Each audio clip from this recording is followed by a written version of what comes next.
Hello प्यारी सखियों, आज की कहानी 60-70 के दशक की कहानी है।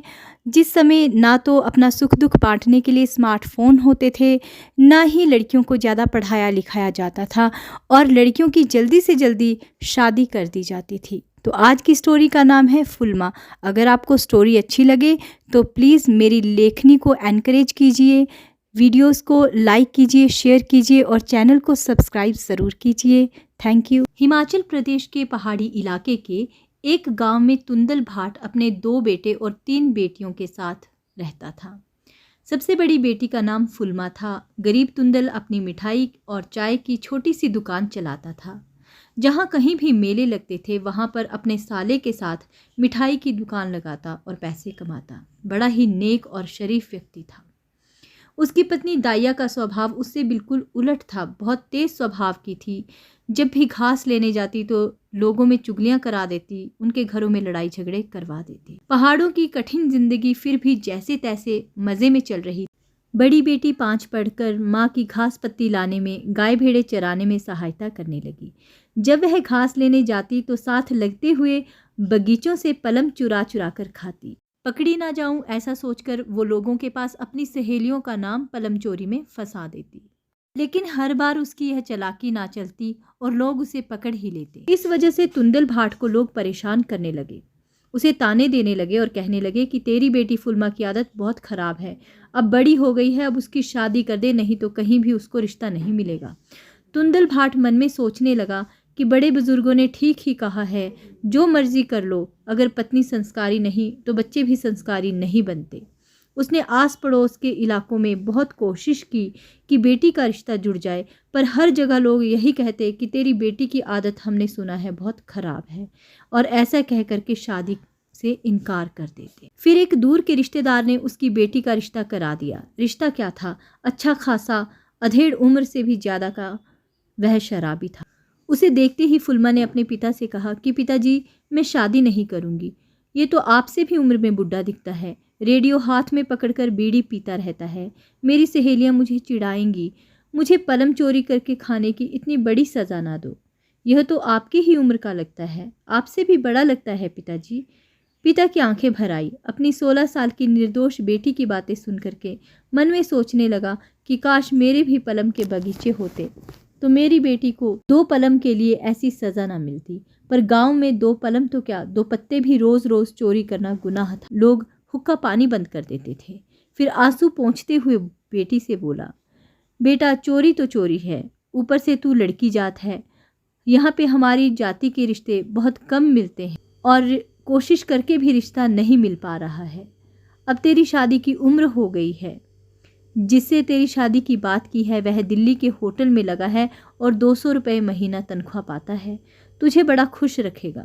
बापू तुम जानते ही कितना हो, कह करके फुलमा रोने लगी। मुझे तो कंजरा डाकू लगता है, किसी तरह से भी शरीफ नहीं लगा। पर तुंदल ना माना। फुलमा की माँ भी शादी के हक में थी। उसे इस बात से कोई मतलब नहीं था कि लड़का उम्र में उससे कितना बड़ा है। जिससे फुलमा की शादी हो रही थी उसका नाम दुर्गादास था। वह शादी के बाद उसे दिल्ली ले गया। कुछ दिन तो उसे खूब घुमाता खिलाता पिलाता रहा। फिर एक दिन फुलमा को कहा कि आज रात को डॉक्टर जी आएंगे, उनको तू खुश रखना। तब फुलमा को पता चला कि उसका पति सच में एक अच्छा आदमी नहीं, वह उसका पति नहीं बल्कि एक दलाल है। कभी वह फुलमा को किसी के घर पर नौकरानी रख देता तो कभी फुलमा से गलत काम करवाता और उसके पैसों से खूब शराब पीता, रेडियो पर गाने सुनता। अब तो बीड़ी के बदले सिगरेट के कश लगाने लगा था। कुछ दिनों बाद फुलमा बीमार रहने लगी और बिस्तर पर पड़ गई। वह अपनी बात किसी से कह भी नहीं सकती थी। माँ बाप अनपढ़ बहुत दूर थे, वह न उसका हालचाल पूछते न कोई चिट्ठी पत्री लिखते थे। अपने दिल का दर्द कहे भी तो किससे। बिस्तर पर लेटे लेटे उसे अपने पुराने दिन याद आने लगे। अपनी सहेलियाँ, गांव के जंगल के फूल, अक्टूबर के घास की भीनी भीनी खुशबू याद करके बहुत बिलख बिलख कर रोती। उसका पति कहता कि अब तो तुम मेरे किसी काम की नहीं रही, बहुत कमज़ोर हो गई हो, तुम्हारे बदले पैसे भी कुछ नहीं मिलेंगे। पर एक दिन अचानक जैसे किस्मत ने पलटा खाया।